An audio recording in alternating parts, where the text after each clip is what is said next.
Yo, what's up mga kaibigan? Nalina tayo magkwentuhan. Si Austin Reaves ay gumawa kahapon sa game ng Los Angeles Lakers at ng Dallas Mavericks ng 38 points, 8 rebounds, and 3 assists on a very efficient 12 of 15 shooting sa field and 6 of 8 shooting naman sa 3-point line. Habang si Luka Doncic naman ay gumawa din nga ng 35 points, 5 rebounds, and 11 assists on 10 of 18 shooting sa field. Si Luka nga ay alam na ng lahat na MVP caliber player talaga siya. Simula pa noong sophomore season niya ay nagtatapos na nga siya sa top 5 ng MVP race palagi.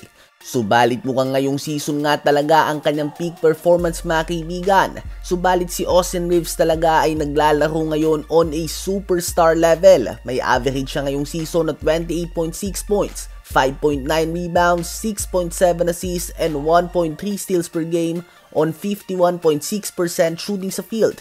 Tulad ng nasabi ko sa isa kong video ay mas maganda pa nga ang stats niya ngayon kaysa kay Steph Curry, Devin Booker, Anthony Edwards, Ja Morant, Kevin Durant at iba pa na mga kilalang stars sa NBA at sa lahat ng kategoryan, mapa points, rebounds, and assists.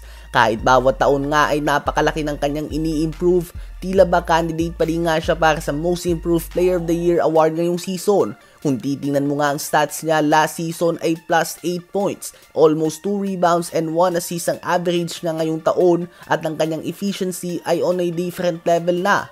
No wonder ayaw niyang pumirma ng 20 million per year na sahod dahil mukhang 40 to 50 million per year na nga ang value niya sa ngayon. Pasok nga siya sa top 10 ng points and assists per game mga kaibigan. At sa ngayon nga ay walang duda na sila ni Luka Doncic ang best offensive backcourt duo sa NBA. And statistically ay posibleng sa history nga ng NBA. At least sa nilalaro nila ngayon at kung mananatili silang consistent. Averaging a combined 63.7 points, 14.2 rebounds, and 16.1 assists per game. Hindi nga ito nagawa ng Luka and Kyrie Irving duo ng mga numero and even Luka and Jalen Brunson noon. Ngayon nga ay naglalaro sila ng historic level. Ang highest scoring duo sa history ng NBA ay si Russell Westbrook at James Harden sa Houston Rockets noon. Nag-average nga sila ng 61.7 points per game.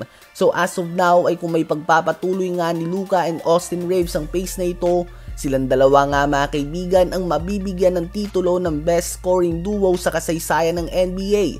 Hindi lamang backcourt duo bagkus any type of duo mga kaibigan. Hindi nga nakapag-average ng combined 63 points per game sa isang season ang mga kilala na duo na tulad nila Russell Westbrook at Kevin Durant, Steph Curry and Klay Thompson, Steph Curry and Kevin Durant, Kobe Bryant and Shaquille O'Neal, Michael Jordan and Scottie Pippen, LeBron James and Dwayne Wade, LeBron James and Kyrie Irving at iba pa. Kaya naman hindi talaga biro ang ginagawa nitong dalawa and we might be witnessing history in the making sa season na ito. At nagpapakita din nga si Austin Reaves ng arguably best season ng isang undrafted player sa history ng NBA. Ano ba ang masasabi niyo tungkol dito?